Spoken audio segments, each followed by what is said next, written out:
webinar on our new site. First of all, let me tell you who's on here today with me. That's me on the left there. I'm the marketing guy here at CALI. Elmer in the middle is the web guy who's put a lot of work into helping move our site over to the new one. Say hi, Elmer. Hi, Elmer. And John is our executive director here at CALI. Hi, Elmer. He will be helping me with questions. If you guys have a question, you can send it to him through the question tool, but we'll go over that in a bit. All right, first a little bit about the webinars. They're produced by CALI every Friday at 3 p.m. Free service open to everyone, but we do it mostly for our member schools. And we're looking for suggested topics in legal education and technology, or volunteers to actually run a webinar. Just shoot me an email. There's my email address. If you have any ideas, tell me what you want to see, how you like the webinar, things like that. And if you are interested in keeping up with the webinars, you can follow our blog, find us on Twitter, and also Facebook. All three of those are a good way to keep up with the webinar announcements to see what's coming next in the coming weeks. Also, we will be recording this.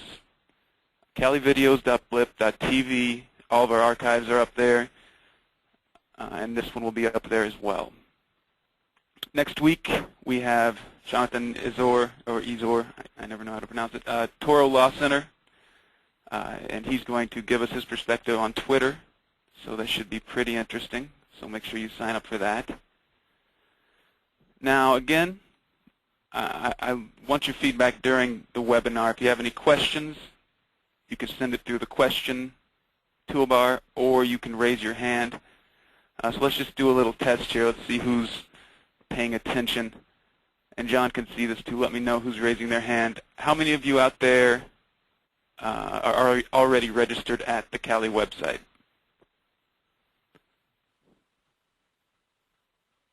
Yep, seeing lots of hands. Okay, very good. Very good. And could you raise your hand if you are a CALI rep at your school? 1, 2, 3, 4. Looks like about half the people. Okay, very good. All right, yeah, so this is going to be good to answer some questions that you're surely going to get from students with a new site. So that's what our aim is here.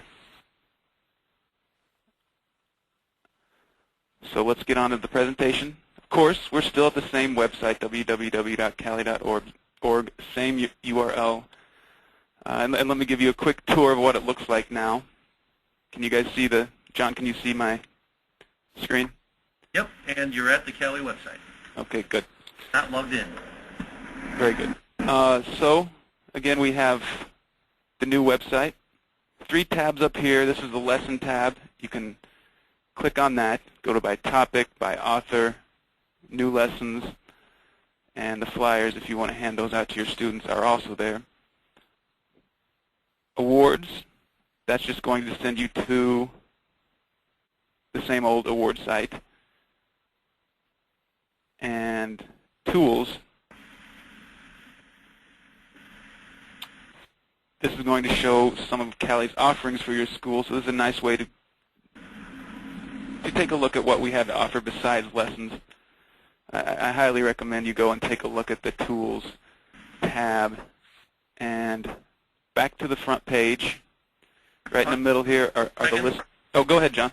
Yeah, if you're hearing that crazy noise in the background, the Air and Water Show is happening this weekend, and so there's actual fighter jets flying over the building as we speak. I'll try to keep my phone muted. Just in case you hear that, we're not under attack, all right?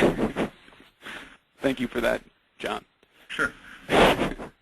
So right in the middle here we have a list of all the lessons, all the topics. And if you click on that, I'm just going to click on a random one, family law. You can see the list of lessons, but of course you can't run them right now because we are not logged in. So let me show you how you can create an account and how your students can create an account at the new cali.org and actually run those lessons. Austin, we got a question from Barbara Glennon. Okay. I'm going to unmute her. Won't let me unmute her. Let me see here. Yeah, it's because she actually doesn't have audio. She may not be able to hear this right now because you actually have to call in. She may not have called in. Or if you want to put it into the chat box, I'll relay your question to Austin. Okay. So registering, if you were registered at the old site, you do not need to re-register. We should have imported your username and password to the new website. So that shouldn't be a problem. What we're looking at here is new registrants. Still need to find that authorization code. It's the same one that we've been using at your school as last year. And please make a note that students and faculty have different authorization codes. Now, where do you get the authorization code, or where do students get the authorization code? We send you guys enough, at least law schools, we send enough of these little business cards that have the authorization code listed on them. So please hand those out to your students. That'll help them create accounts. And they can also find who their contact is for the password at the CALI website at cali.org/contacts, and they can find the password contact there. So let me quickly go through registration. I know most of you are registered, but again, this will just be helpful in case you get student questions. So we come to cali.org, and of course, you see we're not logged in. So we want to create a new account, and Elmer has given me a fake account here, so this is only going to be good for this time. Let me just put this in here. Password. And you have to make sure you use an actual valid email address.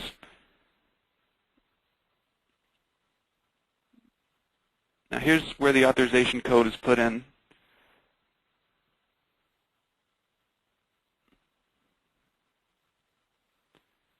Again, why do we have an actual email address, Austin? Because you will get a verification email during registration. And this is a new aspect to registration that we didn't used to have, but we have that now. So I put in a faculty authorization code. I'm going to say I'm faculty, but students are going to ask when they're graduating, and that's the year they graduate. That's not the year they signed up. We've been having some questions about that, but they want to be in the group of when they expect to graduate. So we agree with the terms of service, and we create a new account. And hopefully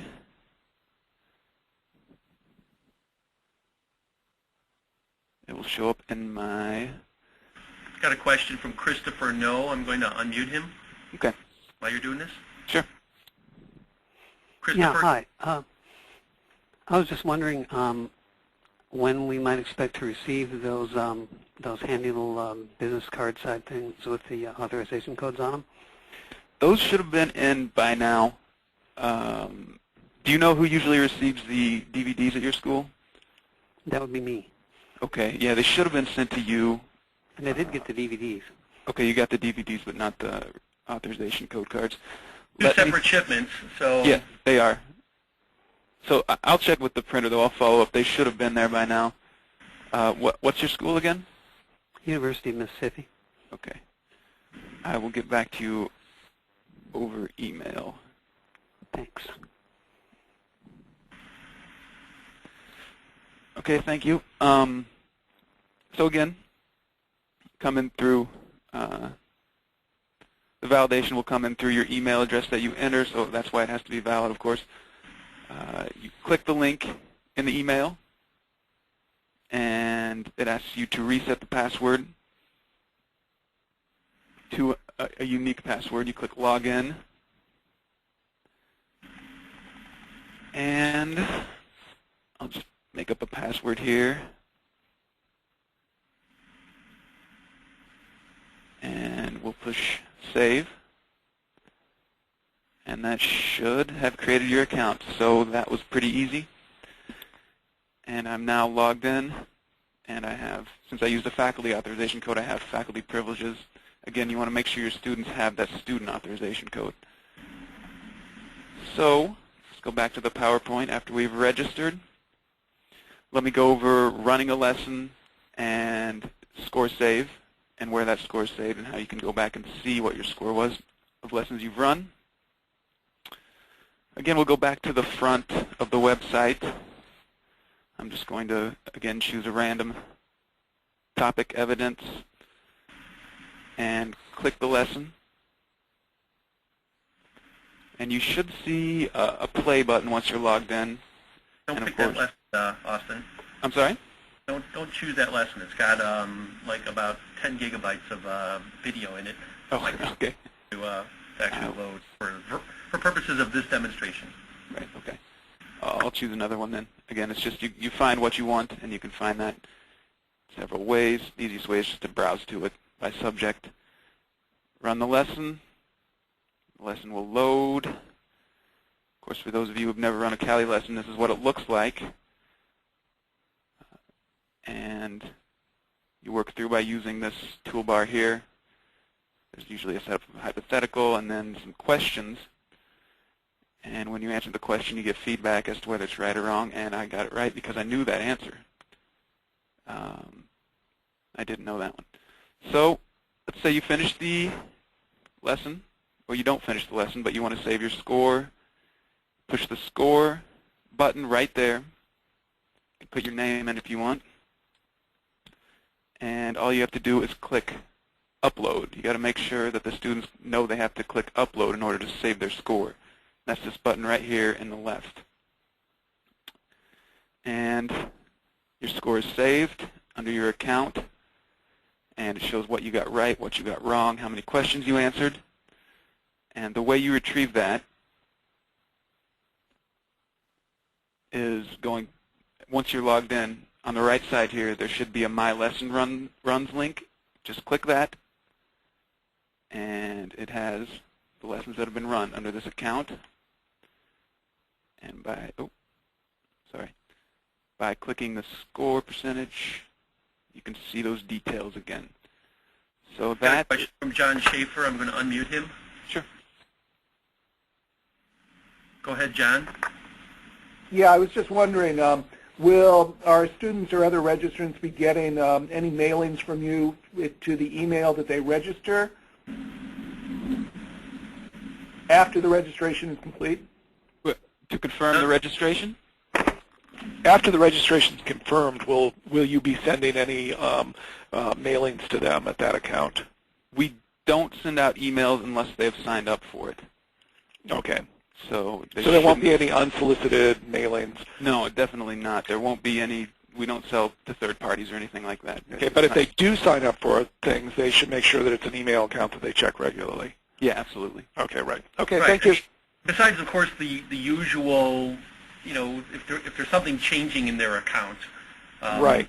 But that's just like account maintenance stuff. But that's very rare. Yeah. Okay. Thank you. You bet. Okay. Thanks for that question. And now that was more aimed at student use. I also wanted to show you one of the features for faculty that I think is pretty underused and not very well publicized on CALI's website. It's called Lesson Link. And what that does, it allows you to create, or your faculty to create, a unique lesson URL, send your students straight to a lesson, and then what you can do is actually see your students' scores, see who took that lesson, as long as they ran it through that URL and as long as they saved their score. So Lesson Link, once the faculty logs in, you just go here to the right side on the right menu, CALI Lesson Link, obviously labeled, and you come to this screen and click, of course, Create a Lesson Link.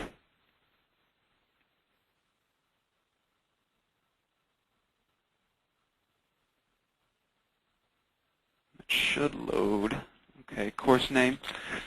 And you can come up with any course name you want. I'm just going to use torts. You also have the option of putting your course's website in here. And that's, again, optional. We're going to say we don't have one. You choose the semester, and you choose a topic.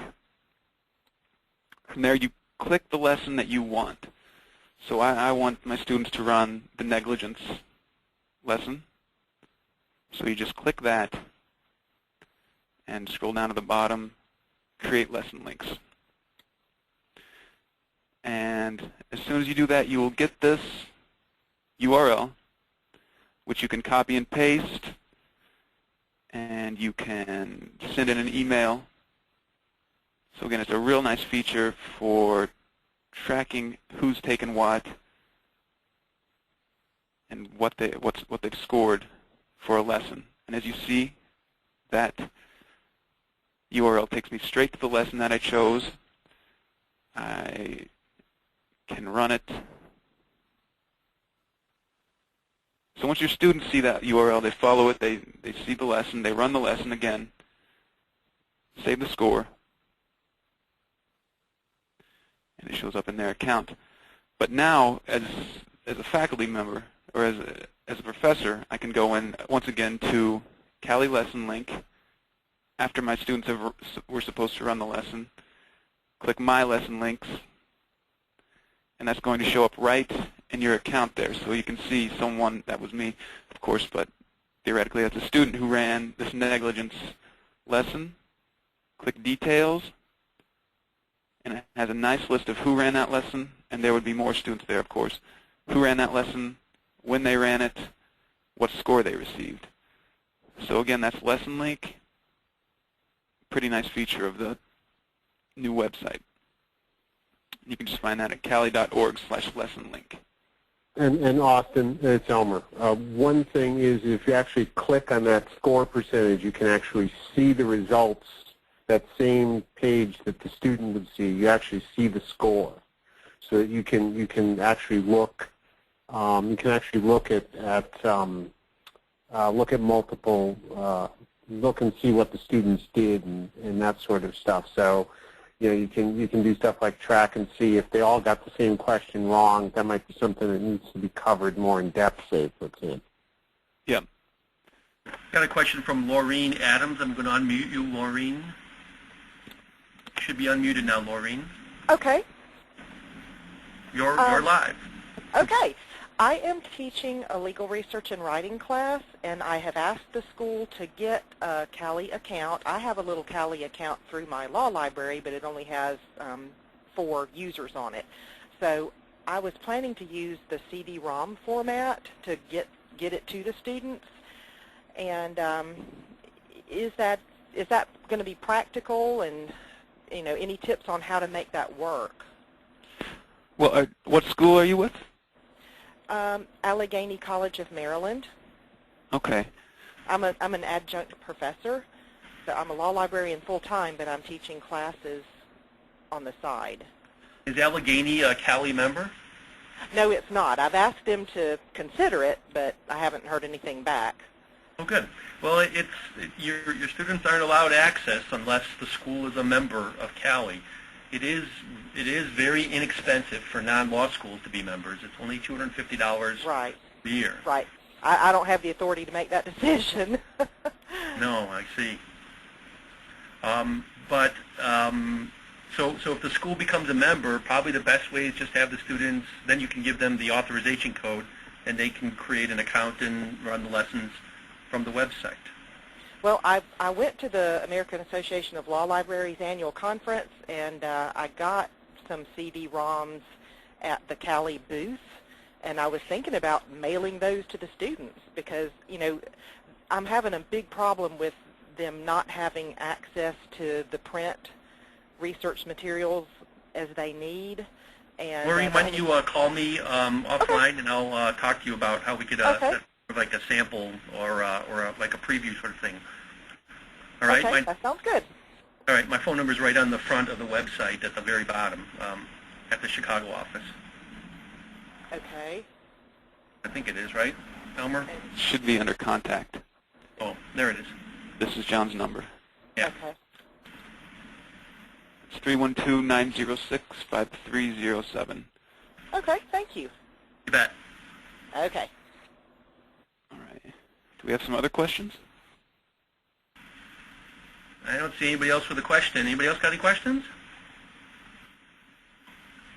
Okay, let me just point out one other thing here that Elmer just implemented, and we're going to be implementing features of the other site along the way here. They're not all ready in the new website, but we're kind of doing that more slowly. But we have all the basics there, such as CALI lessons and things like that.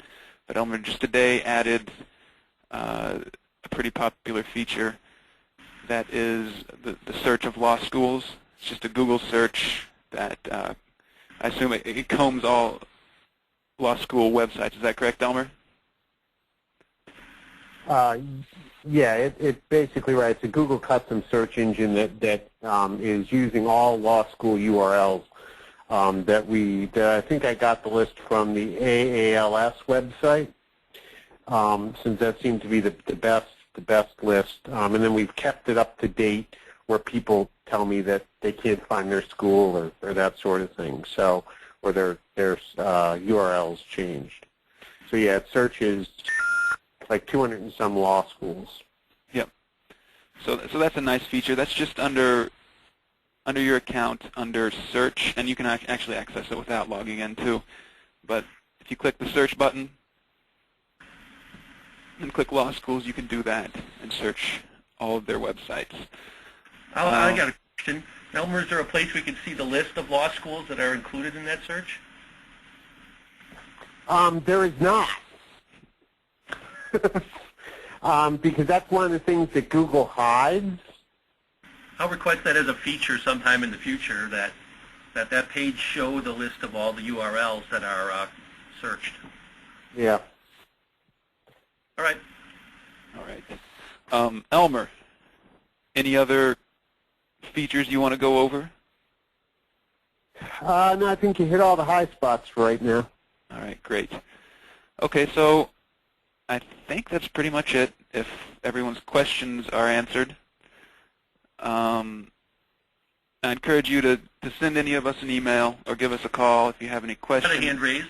Jeff Ellis has raised his hand. Jeff, I'm going to unmute you. Okay. Yeah, I just had a question going back to the authorization code cards. Mm-hmm. I've only been doing this a couple of years and didn't know if that code routinely changes year to year. It actually does not. Okay. We haven't because changed I it. have received my CDs and the authorization code cards, and the code is different than it was last year and the year before. Okay, what school are you with? University of Missouri, Kansas City. Okay. We've had a couple like that. It shouldn't have changed, so that must be a printer error. We've had a couple of printer errors. I know they were using a new process to print the cards. They're a little bit different this year. I did notice, yes, that the card is different. So I'll make sure that gets corrected. But if you do you have some left over from last year? Yes, I do. Okay, yeah, just hand those out if you can. Okay. And it was University of Missouri. At Kansas City? Kansas City, okay. Yeah, I'm not sure. You know, we want to, of course, give a CD and card to all of our incoming 1Ls. I'm not sure I can do that. I'm not sure I have enough to do that from last year, but I'll give out what I have. Okay. Yeah, and you can feel free to post that authorization code either in a classroom or something, or during orientation so students can write that down. Okay. Put it on an overhead projector or something like that so they can write it down if you don't have enough cards, if we can't get them to you in time. But I'm going to make sure to try to do that. Okay, that's great. Okay. And there's a very simple way to test the authorization code. On that registration form, if you just go to the authorization code, the line, and type in whatever code you have, and hit, and then just tab out of that box. It'll verify the authorization code, and if it isn't right, if it isn't the right combination of stuff, you'll get an error saying that that this is not a valid authorization code. So you may want to check. It should not have changed, but to just double check that would be the way to do that. Barbara Glennon, I've unmuted you. Do you have a question? Yeah, now I do. Last time it was an error. All right. This was useful. I got some useful info, but I actually thought it was going to be something a little bit different. Are you going to have any webinars or anything on things like the Legal Education Commons or that type of stuff, or other new features? Sure. Well, yeah, and we've actually done one on Legal Education Commons. No, we have lots of new stuff coming out in the fall, and as we roll it out and test it, we'll be doing webinars. That's the goal of this whole webinar series, is to create an entire library of 15 to 25 minute presentations on this material. Yeah. Okay. Perfect. Right. I'll watch them then. Yeah, and I'd recommend going to that website that I gave you earlier. Let's see, it's up here. calivideos.blip.tv. We've been doing this for 2 or 3 months now, and we have a pretty good array of topics now at our archives, and they've all been taped. And you can take a look at those. Again, calivideos.blip.tv. And there, as you can see, that's actually the one I used as an example. We have one for the Legal Education Commons. Your question? I had a question about, I noticed that when you go into a topic, they're all in alphabetical order. Is there any way, is there supposed to be an order that each subject is supposed to be studied? The short answer is no. There is no order that the students should necessarily take our lessons. It's up to the faculty member to give them sort of the curriculum direction. Okay. We will. There are some things on the old website that haven't made it to the new website yet, which is like the lessons by the CALI topic grid, which is sort of like an outline of like torts or an outline of contracts. But really, the order is determined by what the student wants to study or where they are or what the faculty member wants to assign or suggest. So it doesn't make much sense for us to put things into any particular order for the students because of the variation out there. Okay. Okay. Thank you very much. Sure. Thank you. We got a question from Jane Gamp. Let me unmute you, Jane, and then you can ask your question. Jane, you are now unmuted. Thank you. My question was about the new CDs that we received. And I wondered if they had been upgraded from the ones we had received a year ago. They are. They're upgraded each year with the current lessons that are available. So about 80 new lessons on that. And it's actually not a CD. It's a DVD-ROM with about, slightly over a gigabyte of data on there. Right, and the secret about the DVDs is that they're actually designed to send you to the website. So the website has the most updated version of the lessons and the most updated list of lessons out there. But the DVDs do actually have the copies of all the lessons at the time they were published, so they can be run when the student doesn't have internet access. Exactly. Does that answer your question, Jane? It certainly does. Thank you very much. Great. Let me unmute Jeff Ellis, and you have a question, Jeff? You are now unmuted. I'm sorry, I didn't put my hand back down. Oh. Let me see if there's anybody else with a question. No, I don't see anybody else with their hand up. All right. So you can always ask questions through email of any of us. Yep. So I think that's it. Thanks, everybody, for coming. And, again, send us all your questions. And we will see you next week. Question? Pat, did you want to ask a question? You are now unmuted. Yes, this is Jane Scott. I joined this lesson late. I mistook the beginning time, and I just wondered if there's another webinar next week on the same topic. Or well, this one was recorded, so you're in luck. Let me put that back up there. calivideos.blip.tv. Okay. It should be up there by the end of the day today. Okay, great. I'll do that. Thank you. All right, yeah, and send us your questions. All right. I think that's it. Yep, no more questions. All right, thanks, guys. Thanks, folks. Thanks.